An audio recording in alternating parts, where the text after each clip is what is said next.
قبل ما نبدأ في أي حاجة كده وقف الفيديو دلوقتي لثواني وقوم اعمل لك مج ليمون كبير كده علشان يطري على قلبك، عشان إن شاء الله حلقة النهاردة كلها أكشن ورعب وسسبنس وكوميديا.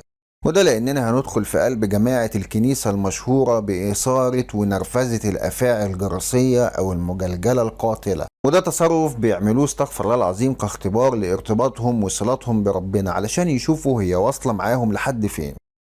الجماعة اللي اتقتل منهم 2 في الكنيسة بسبب التخلف اللي بيعملوه ده، وعلى راسهم جيمي كوتس. والكنيسة لحد النهاردة لسه بتستمر في الأعمال والتصرفات الغريبة دي ومش ناويين يبطلوها أبدا. لا ده احنا يلا بينا بقى ومن غير رغي كتير ندخل في الرعب على طول ونتعرف على الدقائق الأخيرة المرعبة اللي عاشها الواعظ جيمي كوتس، صاحب اختراع نرفزة الأفاعي الجرسية في الكنيسة. بس زي ما احنا متعودين صديق الإنسان قبل الكلام وجب السلام. السلام عليكم ورحمة الله وبركاته. فيديو جديد من اوعى الوحوش تبقلشك.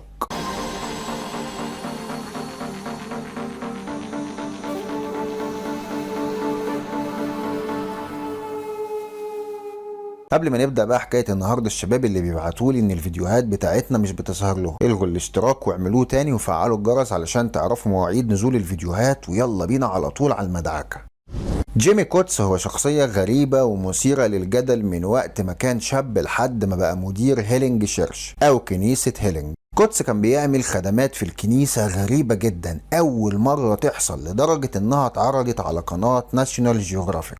جيمي كوتس كان بيحب يجيب التعابين والأفاعي الحية على خشبة المسرح ويعمل بيهم عرض، واكتر الافاعي المفضله عنده بقى كانت الافعى الجرسيه او الافعى المجلجله، واحده من اكتر الافاعي سميه ورعب في الكوكب كله. وكل ما كانت الافعى كبيره وسامه اكتر كل ما حبها وتعلق بيها جيمي كوتس وجماعته وجابوها للكنيسه.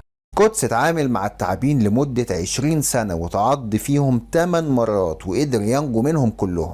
وهنا بقى قال ان ده دليل على تدخل الهي، وان المؤمن الحقيقي لا يمكن هيموت حتى من اكتر الافاعي سمية، وانه بكده بيعتمد على ربنا علشان يحميه حتى من اخطر المخلوقات. كوتس ما كانش فيه حد بيتعاطف معاه لانه مش بس بيعرض نفسه بس للخطر، كنا قلنا عادي في داهية، لكن المعلم ده كان بيعرض جماعته واتباعهم في الكنيسة كلهم للموت في اي لحظة. وده لان المغفلين كانوا مقتنعين بكلام كوتس، وهو ان التعابين الخطيرة دي لما تحافظ على سلامتهم هتقول لهم ربنا بيحبهم ومعاهم ولا لا. وفعلا فكرة جيمي كوتس نجحت لوقت مش قليل، وجيمي بقى راجل عالمي هناك لحد سنة 1995. في السنة دي بقى بتحصل حادثة بتموت فيها ميليندا براون صاحبة ال 28 سنة بعد ما تعرضت للعض من أفعى مجلجلة طولها 1.5 متر تقريبا. المرعب بقى ان ميليندا نفسها طلبت انهم يروحوها للبيت ومحدش يطلب لها المساعدة ولا الاسعاف ولا دكاترة ولا اي نيل على دماغها، وقعدت فعلا بتعاني لوحدها في البيت من لدغة الافعى والسم بيجري في عروقها لمدة يومين لحد ما سلمت نمر وماتت. اللي حصل ده وانها ما تطلبش المساعدة والكل يوافق على كلامها لانها كانت مؤمنة جدا بكلام جيمي كوتس الله يحرقه، وقالت انها لو مؤمنة حقيقية هتقدر تنجو من السم ومش هتموت وهتبقى زي الفل مع نفسها. صديق الإنسان أيا كانت ديانتك إيه، الوعظ والإيمان الحقيقي هو إنك تبذل قصارى جهدك في طاعة رب العالمين، وإنك تصلي وتعمل كل الفروض اللي عليك وتؤمر بالمعروف وتنهي عن المنكر، مش إنك تتجنن في نافوخك وتعمل أخطر الأفعال علشان تختبر إلهك وتعرض وقتها حياتك وحياة الأبرياء للموت. دي حاجة مش مفهومة. المهم ان جيمي كوتس مهتمش حتى بالحصول على تراخيص الحفاظ على الزواحف، لان ما كانش فيه اي سلطة او هيئة موثوقة بتسمح لاي شخص بالتعامل مع الحيوانات السامة على خشبة المسرح وقدام الناس. والمعلم كوتس ما كانش مهتم اصلا اساسا بالكلام المسخ ده كله، ده حتى الشرطة لما مسكته في اكتر من مرة ولقوا في عربيته تعابين كبيرة وسامة غير مرخصة كانوا بيسيبوه عادي جدا من غير اي تفسير، وكانوا سايبينه كمان يقوم بكل اعماله لفترة طويلة بشكل غير قانوني ومن غير اي عقاب، وكأن جيمي كان عامل لهم سحر اسود ومهبب على دماغه ودماغهم بيخليهم يسمعوا كلامه بالحرف الواحد. حتى بعد موت ميليندا المسكينة محدش اتهم كوتس بأي حاجة وكمل في أعماله هو وجماعته عادي جدا. وفضل جيمي كوتس مكمل في إدارته لكنيسته الدجالة لمدة 19 سنة كاملين قبل ما تقع الكارثة مرة تانية. لكن المرة دي بقى الكارثة ما كانتش زي اللي فاتت، لأن اللي هيعاني فيها من الألم والوجع هو جيمي كوتس نفسه. يوم السبت كانت خدمة قدس الصباحية وحابس كمية كبيرة من الأفاعي الجراثية، وبعد كده وقعهم كلهم على المسرح قدام الناس. وده كان أمر طبيعي الناس متعودين عليه، هو إن جيمي يخرج كمية كبيرة من التعابين الخطيرة ويرميهم قدامهم علشان يوري للأتباع إنه يقدر يوطي وياخدهم كلهم بإيديه العريانين عادي جدا ومن غير أي ذرة خوف واحدة. وفعلا قدس قعد يستفز في التعابين ويدوس عليهم برجليه كعادته، ولما مسك واحد منهم كان استفزه زيادة عن اللزوم. التعبان كان غضبان بالزاف من الحركات الاستفزازية ورشق أنيابه وعض قدس. الغريب بقى ان جيمي قدس ما عملش اي ردود افعال سلبية، لدرجة انه حتى ما رمش بعينيه وكأن مفيش حاجة حصلت خالص. يخرب بيت امك يا اخي. وحسب كلام الواعظ كودي وينسي اللي كان حاضر الواقعة دي، قال ان قدس خرج من على المسرح بعد دقايق من العض وراح للحمام، ورجع بعد دقيقتين 3 للمسرح وكمل الخدمة عادي، ولا كأن في أفعى خطيرة لسه عضاه من دقيقتين، ولا كأن في حاجة حصلت. لحظة بس كده يا محمد، انت في بداية الفيديو قلت انه اتعض 8 مرات من الأفعى الجراثية، طب هو ازاي ما ماتش بقى؟